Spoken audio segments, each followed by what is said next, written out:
പ്രിയമുള്ളവരെ, എത്രയോ മാസങ്ങളാണ് ലോകമാകെ നിശ്ചലമായത്. എന്നിട്ടും ഇതാ നമ്മളൊക്കെ ഇവിടെ ഉണ്ട്. കാരണം നമുക്ക് ജീവിച്ചേ പറ്റൂ. ഭൂമിയിൽ കരയേക്കാൾ കൂടുതൽ കടലാണ് എന്നതുപോലെ ജീവിതത്തിലും സങ്കടങ്ങൾക്കാണ് എണ്ണം കൂടുതൽ.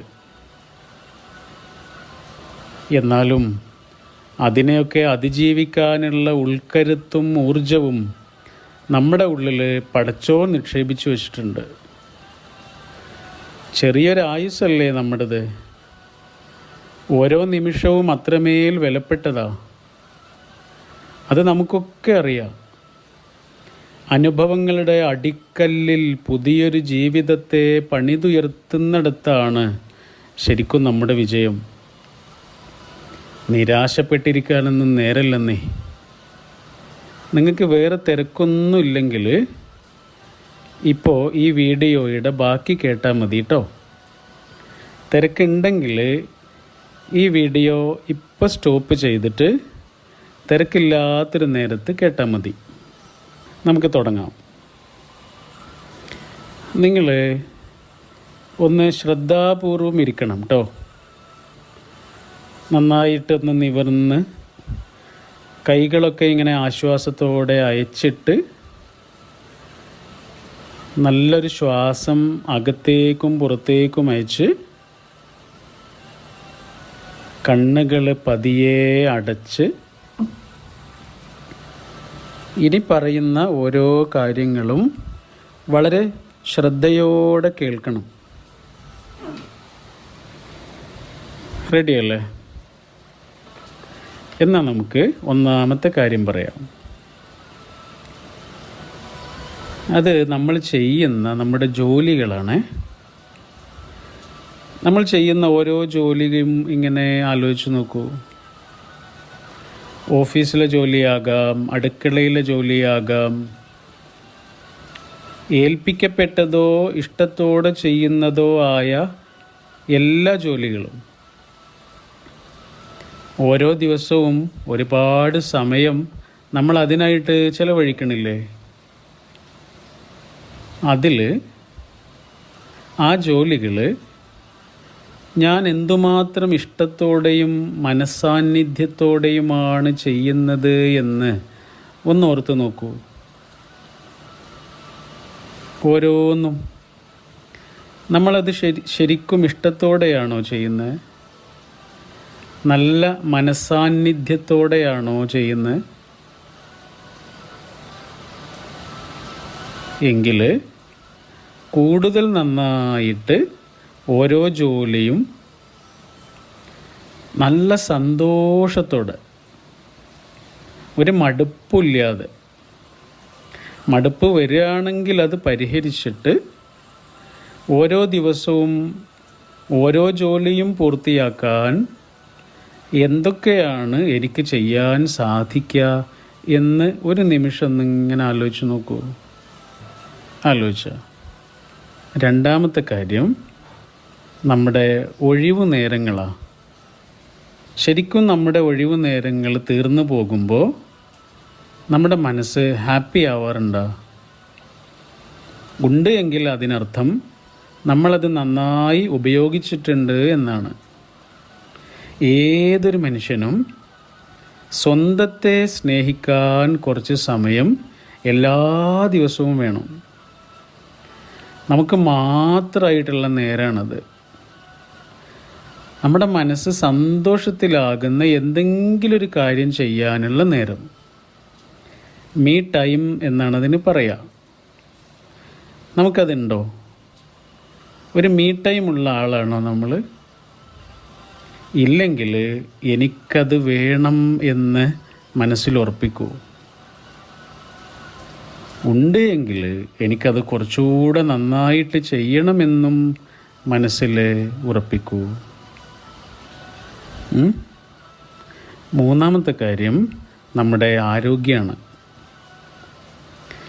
എന്താണ് ശരിക്കും ഇപ്പം നമ്മുടെ ആരോഗ്യത്തിൻ്റെ അവസ്ഥ? എന്തൊക്കെ കയ്യിലുണ്ടെങ്കിലും നല്ല ആരോഗ്യം ഉണ്ടെങ്കിലേ അതൊക്കെ നന്നായിട്ട് ആസ്വദിക്കാൻ കഴിയൂ.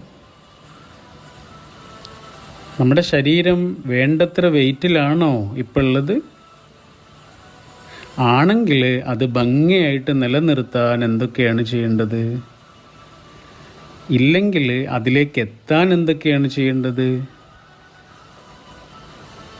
തടിയല്ല കേട്ടോ, തടി ഉണ്ടെങ്കിലും ഇല്ലെങ്കിലും നമ്മുടെ ശരീരം ഫ്ലെക്സിബിൾ ആണോ എന്നുള്ളതിലാണ് കാര്യം. എന്തൊക്കെയാണ് ആരോഗ്യപൂർണമായ ഒരു ശരീരം ലഭിക്കാൻ ചെയ്യാനാവുക? നന്നായി വ്യായാമം ചെയ്യാനുള്ള എത്രയോ കാലത്തെ ഒരാഗ്രഹമല്ലേ, അത് പൂർത്തിയാക്കണം നമുക്ക്. എങ്കിൽ അത് നമ്മളോട് തന്നെ ചെയ്യുന്ന ഏറ്റവും വലിയ കാര്യമാവും. യോഗയാവാം, ജിമ്മാവാം, രാവിലത്തെ നടത്താവാം, കളിയാവാം, നീന്തലാവാം, എന്തെങ്കിലും ഒന്ന് നമുക്ക് ചെയ്തേ പറ്റൂ, ചെയ്യണം. റെഡിയല്ലേ?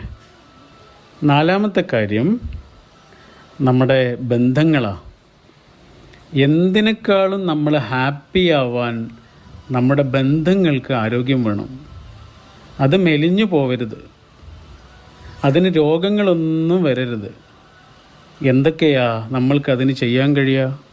ശരിക്കും നമ്മുടെ പ്രയോറിറ്റി ലിസ്റ്റിൽ നമ്മുടെ ബന്ധങ്ങൾക്ക് 1-ാം സ്ഥാനം ഉണ്ടോ? അർഹിക്കുന്ന സ്ഥാനവും സമയവും അവർക്ക് സമ്മാനിക്കുന്നുണ്ടോ? കേൾക്കാനും സംസാരിച്ചിരിക്കാനും സമയം നൽകുന്നുണ്ടോ? കേട്ടിരിക്കാൻ സമയം കൊടുക്കുന്നത് ജീവിച്ചിരിക്കാൻ ശ്വാസം കൊടുക്കുന്നത് പോലെയാണ്. നല്ല സമയം. മറ്റുള്ളതെല്ലാം തൽക്കാലത്തേക്ക് നിർത്തി വച്ചിട്ട് ഓഫ് ചെയ്തിട്ടുള്ള സമയം. പരസ്പരം കണ്ടെത്താൻ എന്തൊക്കെയാകും ചെയ്യാൻ കഴിയുക? എല്ലാ തിരക്കിനും ഇടയിൽ എന്നും നഷ്ടപ്പെടാതെ അത് സൂക്ഷിക്കാൻ എങ്ങനെയാണ് നമുക്ക് സാധിക്കുക? ഒരു ഫോൺ കോള്, ഒരു മെസ്സേജ്, ഒരുമിച്ചുള്ള കുറച്ച് നേരത്തെ ഇരുത്തം, യാത്ര, എന്തും ആവാം. ഒരു 10 മിനിറ്റെങ്കിലും മറ്റൊന്നിനുമല്ലാതെ, വേറെ ഒരു താല്പര്യത്തിനുമല്ലാതെ വെറുതെ വർത്താനം പറയാൻ, കേൾക്കാൻ നമുക്ക് സമയം കണ്ടെത്തണം. നമ്മുടെ മാതാപിതാക്കൾ, ഭാര്യ അല്ലെങ്കിൽ ഭർത്താവ്, മക്കൾ, ചങ്ങാതിമാർ, കൂട്ടുകാർ, കുടുംബം, ഇവരൊക്കെ അല്ലേ ശരിക്കും നമ്മുടെ ഈ ചെറിയ ജീവൻ്റെ അലങ്കാരങ്ങൾ. അവർക്കുള്ളതായി പറഞ്ഞത്. 5-മത്തത് എന്താണെന്നറിയോ? നമ്മുടെ പേഴ്സണൽ ഗ്രോത്താണ്. വ്യക്തി എന്ന നിലയിലുള്ള നമ്മുടെ വളർച്ചയ്ക്കും ഗുണത്തിനുമൊക്കെ എന്താണ് ചെയ്യാനാവുക? നമ്മുടെ ഇമോഷണൽ കൺട്രോളിന് എന്തൊക്കെ ചെയ്യാനാകും? ദേഷ്യം വരാറുണ്ടോ? വല്ലാതെ എടുത്തുചാട്ടമുണ്ടോ? വെറുപ്പും അകൽച്ചയും പിണക്കവുമൊക്കെ മനസ്സിലിങ്ങനെ എപ്പോഴും വരാറുണ്ടോ? അതുകൊണ്ടൊക്കെ സങ്കടവും വിഷമവും നമ്മൾക്ക് തന്നെ ഉണ്ടാവുക. നമ്മുടെ തന്നെ ഉള്ളിൽ ഒരു കല്ലിങ്ങനെ വെച്ചതുപോലെ ഉണ്ടാവുക. എങ്ങനെയാ അതിനെയൊക്കെ അതിജീവിക്കാൻ കുറച്ചുകൂടെ ശാന്തത കൈവരാൻ സാധിക്കുക? അതിനാരുടെയെങ്കിലും ഹെൽപ്പ് വേണ്ടി വരുമോ നമുക്ക്? വേണമെങ്കിൽ അത് കണ്ടെത്തണം. നമ്മുടെ ബന്ധങ്ങളെയും ജോലിയെയും നമ്മൾ ഇടപെടുന്ന ഓരോ കാര്യങ്ങളെയും ഭംഗിയാക്കാൻ നമ്മൾ ഇമോഷണൽ കൺട്രോളുള്ള ഒരു മനുഷ്യനായേ പറ്റൂ. അതേപോലെയാണ് പുതിയ എന്തൊക്കെ കഴിവുകൾ നമുക്ക് ആർജിക്കാൻ കഴിയും. ഡ്രൈവിംഗ് പഠിച്ചിട്ടില്ലെങ്കിൽ നമുക്കത് പഠിക്കാൻ കഴിയൂലേ? കഴിയും. പഠിച്ച് കഴിയുമ്പോൾ നമുക്ക് മനസ്സിലാകുക ഇത്ര സിമ്പിളായിരുന്നോ ഇത് എന്ന്. അങ്ങനെ എന്തും ആവാം. വ്യക്തി എന്ന രീതിയിലുള്ള നമ്മുടെ വികാസത്തിന്, അതുപോലെ നമുക്ക് ആത്മവിശ്വാസം ആർജിക്കാൻ അങ്ങനെയുള്ള കഴിവുകൾ ആർജിക്കുമ്പോൾ കഴിയും. 6-മത്തെ കാര്യം എന്താണെന്നറിയോ? നമ്മുടെ സ്പിരിച്വാലിറ്റിയാണ്, പടച്ചോനോടുള്ള ബന്ധം. നടു റോട്ടിലിങ്ങനെ നിൽക്കുന്നത് പോലെ അനിശ്ചിതത്വം പാകിയ ജീവിതമാണ് നമ്മുടേത്. ആ മഹാശക്തിയിലേക്ക് ഹൃദയം ബന്ധിക്കാതെ മുന്നോട്ട് പോകാൻ കഴിയില്ല. പടച്ചോൻ ശരിക്കും ഒരു ലഹരിയാണ്. ആ ലഹരിയെ ശരിക്കും തിരിച്ചറിഞ്ഞാൽ നമ്മുടെ മനസ്സിന് കിട്ടുന്നൊരു ശക്തിയുണ്ട്. എന്തൊക്കെയാണ് പടച്ചവനിലേക്ക് കൂടുതൽ അടുക്കാൻ ചെയ്യാൻ കഴിയുക? നമ്മുടെ പ്രാർത്ഥനകൾ, ആരാധനകൾ കുറച്ചുകൂടെ ചിട്ടയിലും സമയനിഷ്ഠയോടെയും ചെയ്യാൻ സാധിക്കുമോ? സാധിക്കണം. ഏഴാമത്തെ കാര്യം എന്താണെന്നറിയോ? സമൂഹത്തിന് വേണ്ടി, നമ്മുടെ ചുറ്റുമുള്ള ആൾക്കാർക്ക് വേണ്ടി നമുക്ക് എന്ത് ചെയ്യാൻ കഴിയും? നമുക്ക് കിട്ടിയ അനുഗ്രഹങ്ങളില്ലേ, അതെന്തും ആവാം. പണം മാത്രമൊന്നുമല്ല, സമയമുണ്ട്, ആരോഗ്യമുണ്ട്, ഇതൊക്കെ ഇല്ലേ? അതൊക്കെ നമ്മുടെ ചുറ്റുമുള്ള ആളുകൾക്ക് വേണ്ടിയിട്ട് എങ്ങനെയൊക്കെ വിനിയോഗിക്കാൻ കഴിയും? മനുഷ്യന്മാർ മാത്രമല്ല കേട്ടോ, ഒരു ചെടിയാവാം, ചെറിയ ജീവികളാവാം, പക്ഷികളാവാം, മൃഗങ്ങളാവാം, അല്ലേ? അവർക്കൊക്കെ വേണ്ടിയിട്ട്, ചുറ്റുമുള്ള മനുഷ്യന്മാർക്ക് വേണ്ടിയിട്ടും ഏതെങ്കിലും ഒരു കൂട്ടായ്മയിൽ നമ്മളൊരു വോളണ്ടിയറാണോ? ആലോചിച്ച് നോക്കൂ, എന്തൊരു സന്തോഷമാണെന്നറിയോ? അങ്ങനെ വോളണ്ടിയറൊക്കെ ആയിട്ട് നമ്മൾ പ്രവർത്തിക്കുമ്പോൾ നമുക്ക് സ്യൂട്ടബിളായൊരു കാര്യം ഉണ്ടാവുമല്ലോ, അത് മതി. അങ്ങനെയുള്ളൊരു കാര്യത്തിൽ സമൂഹത്തിന് വേണ്ടിയിട്ട് നമുക്ക് എന്ത് ചെയ്യാൻ കഴിയും? ഈ 7 കാര്യങ്ങളുണ്ടല്ലോ, ഇതിലിങ്ങനെ ചുറ്റിപ്പുണർന്നാണ് നമ്മുടെ ജീവിതം ഉള്ളത്. ഓക്കെ, നല്ലൊരു ഡീപ്പ് ബ്രീത്ത് എടുത്തിട്ട് കണ്ണ് മെല്ലെ തുറക്കണം. ഡീപ്പ് ബ്രീത്ത് എടുത്തിട്ട് കണ്ണ് മെല്ലെ തുറക്കണം.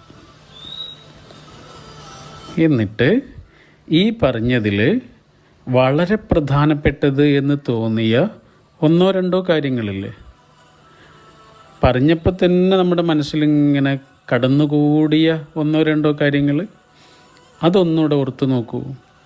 മനസ്സിൽ പതിഞ്ഞ കാര്യം അതിലൊന്നെടുക്കുക. ഉദാഹരണത്തിന് ഡ്രൈവിംഗ് പഠിക്കണം എന്നുള്ള ഒരാഗ്രഹം വന്നു, അത് മാത്രം എടുക്കൂ. അതല്ലെങ്കിൽ പടച്ചോനോടുള്ള ബന്ധം, പ്രാർത്ഥനയിൽ കുറച്ചുകൂടെ സമയനിഷ്ഠ എന്നൊരു കാര്യമാണെങ്കിൽ അത് മാത്രം എടുക്കൂ. എന്നിട്ട് അതൊന്ന് എഴുതി വെക്കാൻ പറ്റുമോ? അതൊന്ന് എഴുതി വെക്കുക. വെറുതെ എഴുതി വെക്കല്ല, അത് എഴുതി വെക്കുന്നത് ഇങ്ങനെയാണ്: ആ കാര്യത്തിന് വേണ്ടിയുള്ള നമ്മുടെ ആഗ്രഹം എഴുതണം. രണ്ടാമത്തേത്, അതിനുള്ള തീരുമാനം എഴുതണം.